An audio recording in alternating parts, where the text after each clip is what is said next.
All right, our lead story today is Attorney General Barr announcing that the Justice Department is going to investigate, quote, substantial allegations of voter fraud in the election.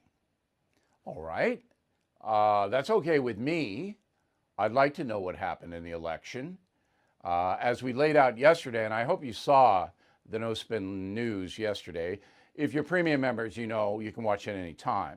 But I gave you some unbelievable stats, voting stats. Just in Pennsylvania alone, a 600,000 margin just evaporates. 600,000 is a lot of votes. So I'd like to know what happened. I want my country to be honest.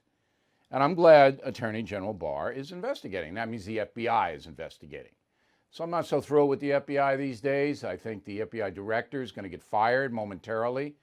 And Barr should himself direct that investigation because it's only going to last until Inauguration Day. And if Biden's sworn in, he's not going to investigate the election. So you got to move it. So the Attorney General did not provide any indication, however, that the Justice Department has come up with evidence to support claims of massive fraud. But he wouldn't, would he? The FBI never comments on active investigations, so the Attorney General wouldn't do that. That's just a spin for the media. Oh, they didn't tell us what it was. So let me give you a few examples of what we know to be true. That's always good to have facts that you can evaluate, right? First thing is in Nevada, there was an election worker in Clark County, that's Vegas, who claims to have witnessed irregularities. He had concerns over election polling, intimidation, and voter fraud. All right, so the guy put his name on a sworn affidavit, and, you know, got to check it out, right? The Attorney General of Nevada is a Democrat, Aaron Ford, says, no, nothing happened. Now, Nevada, as we reported yesterday, can't even count its votes. And it's not like there's a lot of people in the state. There's not. It's 6 electoral votes. They can't count them. Still not counted. You know, it's just, it boggles.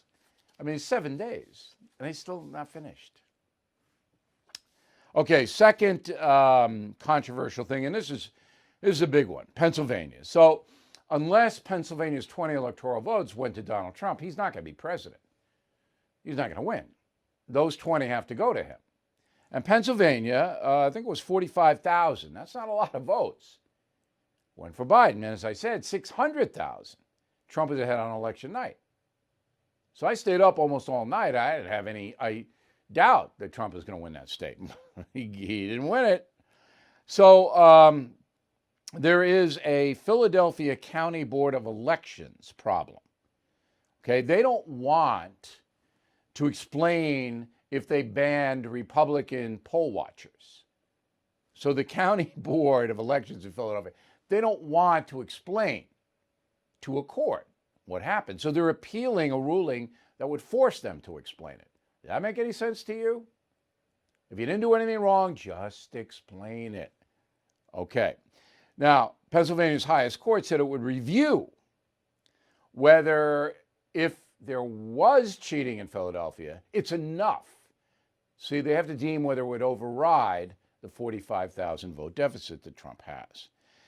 A Pennsylvania Postal Service carrier signed a sworn affidavit, said he was forced to deliver late ballots that supervisors then altered, backdated, to appear they were mailed in time to be counted. Okay, I mean, let's check it out. The guy's name is Richard Hopkins from Erie, Pennsylvania. That's what he says.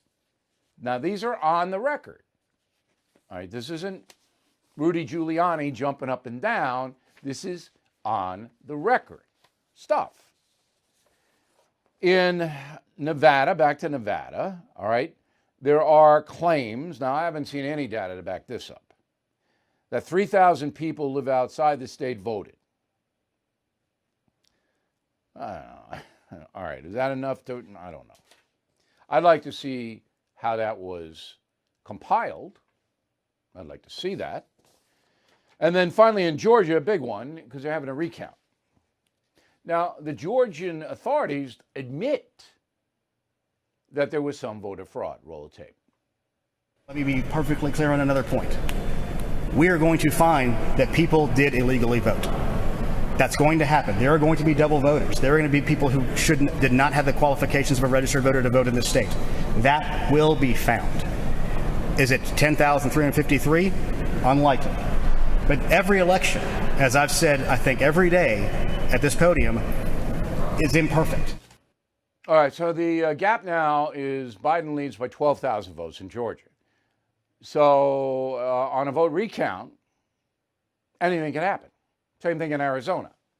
Arizona, they can't count the votes. I don't know why, but Trump's behind by less than 15,000 now. All right, he's brought it down from 60,000 to 15 in the last few days. So anyway, look, I think any fair-minded American, and that lets out almost half the country. Half the country's not fair. But any fair-minded American say, look, let's check all this out, okay? We've got some time. Let's check it out. Let's find out what happened. And if somebody committed fraud, prosecute them. If it's not enough to overturn the vote, okay, we'll accept it. But Georgia's going to recount. Now, Georgia alone, Arizona, combined with Georgia, not enough. Always goes back to Pennsylvania. Hey, Bill O'Reilly here. As you all know, the dollar is at a 10-year low, and November could spell real trouble. That's why I recommend you consider physical gold and silver, and the only company I do business with in this area is American Hartford Gold. You can call them right now. Make sure you tell them Bill O'Reilly sent you, and they'll give you a free gold coin on your first qualified order. Since I have been recommending American Hartford Gold, gold's up over 40%, silver over 60%. So please don't wait. Call them now. 877-444-GOLD Gold. 877-444-GOLD Gold, or text GOLD to 65532.